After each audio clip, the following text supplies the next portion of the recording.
Oh, look at me, looking all gorgeous and sexy, you know what I mean? Don't click off the video yet, we're going to be talking for 10 more minutes, don't you worry about it. Hello. I am going to be calling out a bit of a hypocrisy in our fan base at the moment, which I don't think is fair to sort of stay silent on, because I think at the moment we've got a really, really different type of fan base. Now, let me explain. Liverpool over the years, well, let's go back to what Liverpool was built on, and let's talk about the sort of local aspect that there was to every English football club on their premise of being built. There was no football club really in you know, the late 1800s, the early 1900s that was developed and built on a global basis. It was based on a communal basis. It was based on a local basis. It was the fans of the area that would support the team, and then that would expand and expand through culture and through moments and through experiences. And Liverpool Football Club has had a whole boatload of those before it became this global phenomenon that we see it to be right now. This football club that's got 50 odd million or however many million followers we've got on Instagram, and millions on Twitter, and millions of views on every single post, and every single player in the Liverpool squad, if they've had a few appearances, having at least 500,000 to 1 million subs to 1 million followers. It's a really big deal. It's a very different football club to even when I was born. When I was born, it was still massive, but the level that the football club's got to since the likes of social media and these type of things is just a whole different scale. So for me, I'm in a position now where I am thinking from the perspective of abuse. And we talked about the Darwin Núñez situation. We talked about all these different situations that have popped up over recent time. Well, let's consider this. Darwin Núñez was rightly defended when the messages that were sent to him were being delivered. Now, the offenders in that instance was the people sending him messages online saying, right, Darwin Núñez, you and your family, this, that and the other. Absolute scumbags, bang out of order. We all agree. And that was terrible. And I'm very happy that the same Darwin Núñez, who completely removed the crest from all of his public platforms, well, Instagram, making it clear that it was just the stance against Liverpool or Liverpool fans. It was nice to see that be disproved by the overwhelming support that he received after that. And even though he still hasn't to this day posted those photos again, and he still hasn't sent out a message to Liverpool fans, it's fine. We get past it. He had a bit of an emotional moment. We know that's what he can be like. I'm seeing different energies for different players. Everyone in that moment of Darwin Núñez, and rightly so, was saying, right, we need to stick by each other. You'll never walk alone. We need to stick by each other. No abuse is allowed. That is very true. I saw a death threat on Luis Diaz the other day on Twitter. Now, I know it's Twitter. I get it. I really do get it. But when Luis Diaz has an underwhelming game, you do see a lot of negative comments. I even saw one to go as far as threatening to kill him. And this is the same guy who will get traction online. He gets people commenting on his posts, finding them funny. He gets people interacting with his posts. But yet, in another tweet, he's threatening to kill somebody, and he's threatening to kill one of the players. No smoke was built on top of this. Now, maybe that's because the tweet didn't go out and get exposed. Okay, let's go to a different example. Cody Gakpo. Why didn't Cody Gakpo get that same support? I remember very clearly after the United game, very horrible messages that were being put in the Instagram section, directing towards Cody Gakpo's family, directing towards Cody Gakpo personally as a person. I even saw some people attack his religion. That is completely and utterly unacceptable, yet it wasn't spoken on. Why? Maybe because Cody Gakpo didn't speak about it, the same way Darwin Núñez did. And maybe that's why it never got any light, but Gakpo kept his head down, carried on with it. Curtis Jones, another example that I'm seeing now, which only 4 months ago I'm seeing everyone praise Curtis Jones. Oh my goodness, look how good Curtis Jones is. He's so good for the system. Then he gets an injury, comes back, struggles, and then gets hate again. Isn't that the defence that everyone's given Mo Salah? He was injured for 2 months and then he came back and then he got another injury, and, you know, because he went to AFCON, got injured, came back, got injured. It's hard to find form after that, fine. Why isn't the same energy being directed towards Curtis Jones? Why isn't the same energy being directed towards Cody Gakpo? Until Cody Gakpo changed his performances and changed your mind on Cody Gakpo. And by the way, became the best player probably yet again towards the end of our season. Because he done that in his first season. He came in and had a really big influential change on the squad. which is so important to talk about, by the way. It's so important to mention that because he was good in his first season. Second season, Klopp didn't have a position for Gakpo. Third season, no sympathy was shown for that. Why? Because the fan base is inconsistent. The fan base is a large demographic. The fan base cannot be looked at the same way it once was because the collision of all these different demographics causes different perspectives. So there's some people who will be Mo Salah over the football club. Believe me, there is people who think this way. There is people who think Mo Salah over the football club. It's great to look at Mo Salah like a legend, the same way I look at Steven Gerrard like a legend, but I'd never put Steven Gerrard above Liverpool. I never became an LA Galaxy fan when Steven Gerrard went to LA Galaxy. The same way a lot of these people will be watching the Saudi League, recording the Saudi League when Salah scores 40 goals, and then they'll tweet, oh my goodness, look how much we miss Mo Salah. The same thing with Ronaldo and United. Oh, Ronaldo wasn't the problem. Weren't necessarily the solution either. Now, Salah and Ronaldo are different. We could still do with Salah's goals, and that weren't the overall point I was trying to make there. The point is the fan base is inconsistent. We are at a point where football fandom as a whole is tapped. It doesn't understand the original premises of what these clubs was built on. And it's not that local fans are more important or more valuable than other match-going fans from other cultures. But when you accept a football club as a team that you support, you don't just necessarily accept the players that play for that shirt. You don't just accept the trophies that team's won. You accept the external history of that football team. Where was the football team built? What city is it in? And on that city, what's the history of the city? Because that surely has an influential path to leading towards that football club. And the culture that it follows and the ideologies that it sets. And Liverpool Football Club was built as a local team. Everyone knows the story. Everton moved away from Anfield.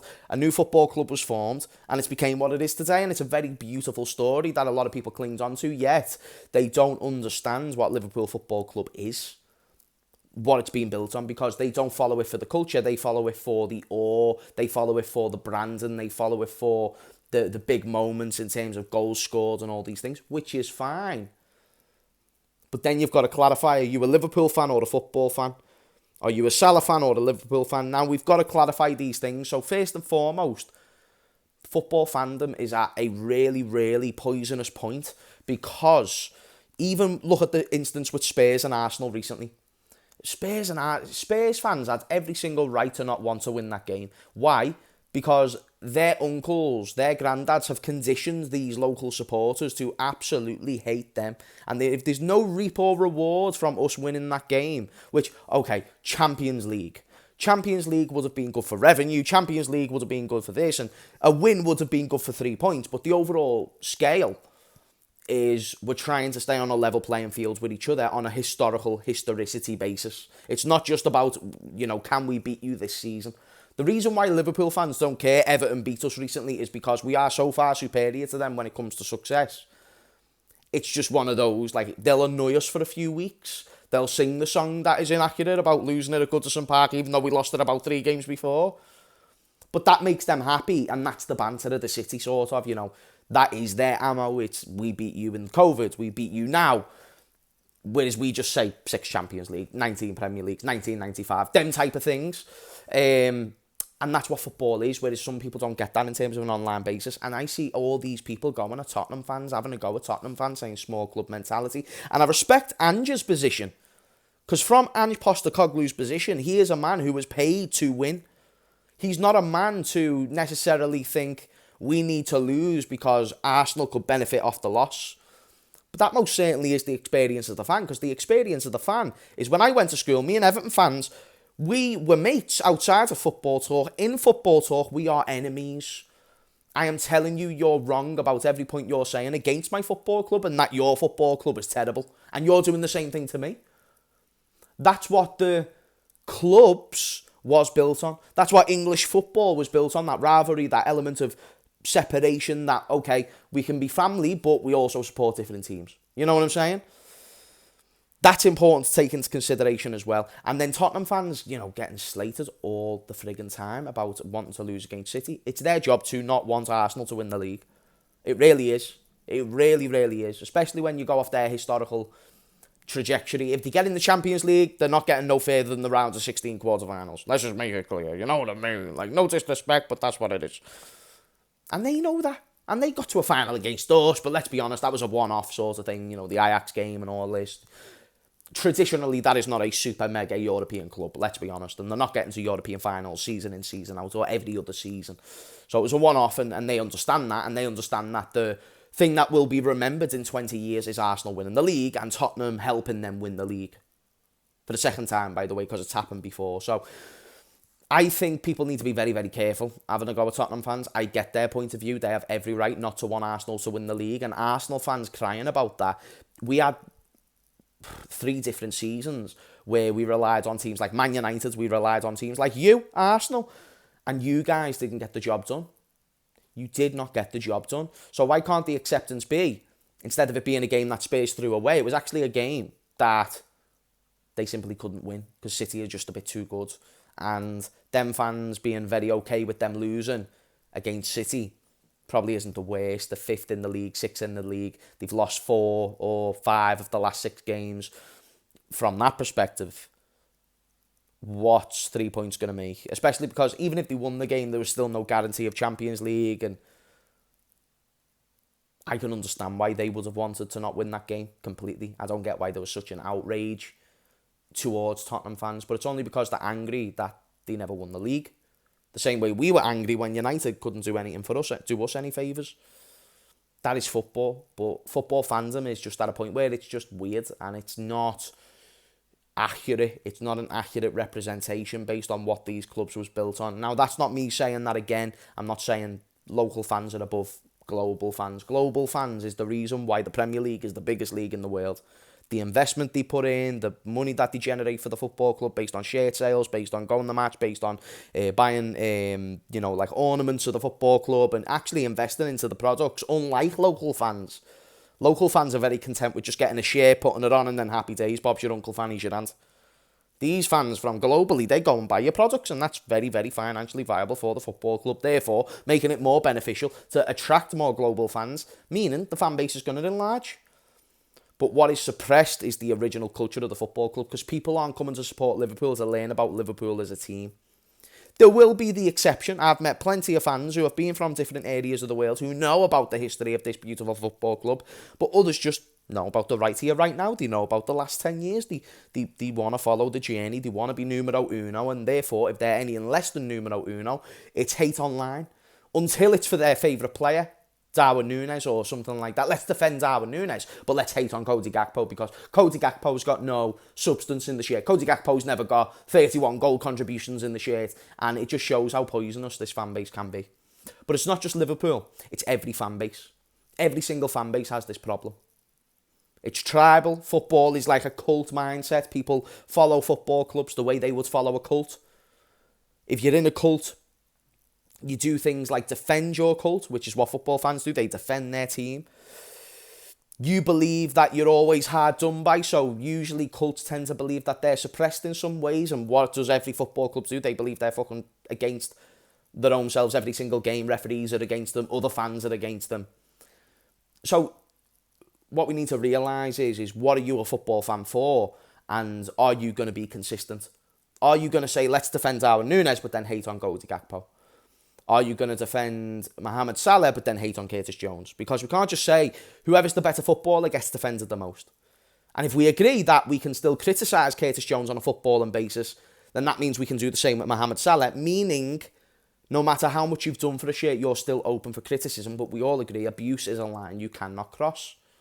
So let's keep it there. Let's keep it at a point where it's just football and football only, and football becomes a much better sport overall. And that was the video that I wanted to make because football fans are pissing me off recently and I miss it. And by the way, VAR needs to be scrapped and we need to go back to old school football. I understand it's not the technology, it's the people, but let's just go back to it being just the people, because then that's going to stop the stop-start nonsense that I can't be arsed with no more. It's causing more injuries, this stop-start nonsense. It needs to be stopped, it needs to be ended. VAR has ruined the game. It's harmed it more than it hasn't. And it's only for a season. We can vote it to be back in at some other stage, but we need to see the officiating improve before we see poor officiating dealing with great technology. It's crazy, and it hasn't helped. If anything, it's probably overcomplicated things for very, very tiny brained human beings. So let's not do this VAR thing no more. Until we change the referees, I don't want to see VAR no more. We're not going to change the referees because that's going to require a big financial overhaul in terms of how we teach refereeing and who we employ for refereeing, whether we get them from abroad, whether we get them in England, how we teach them in England. And that takes time and money. What doesn't take time and money is just keeping what you've got, come up with a new plan, but in the meantime, get rid of VAR because these useless bastards don't know how to use it. So I hope that these teams vote for the VAR system to be scrapped. And I have a feeling Liverpool could be one of those teams. I'm not going to lie to you. I'd like to know your opinion on that as well. Because football's being ruined by it, man. Watch Championship in comparison to the Premier League. The flow of the game is so much better. I promise. If VAR was used well, then what that means is it's used in a way... Like, get the automated offside in. Get that. Get automated offside. I don't know how we haven't already got that. But then also, keep goal line technology. Get automated offside. Bob's your uncle, Fanny's your aunt. We've sorted the majority of the problems. Even with VAR, we've seen it. Slow motion, fast motion. It's all fucking subjective anyway. Did he get enough contact? Did he not? It doesn't matter whether you've seen it off the naked eye or whether you've seen it on a fucking screen, but it causes divide. It takes away from the story of the game, the true story of the game, and it needs to be diminished. It needs to be forgotten until the right people can use it. And the signs of that is it quick? It's not stopping the game for 2 to 3 to 4 minutes. Is it being decided? Are the decisions being decided by people who know what the fuck they're seeing? Then great. Can they explain their decisions that they're making? Very possible. There's referees who can do that across Europe. But until then, get rid of the technology. It's overcomplicating things. Fuck VAR. Fuck it. Thanks for watching. I will see you all in another time, in another life. One more game with Jürgen. I'm fucking crying. But until then, I'll see you later, mashed potato.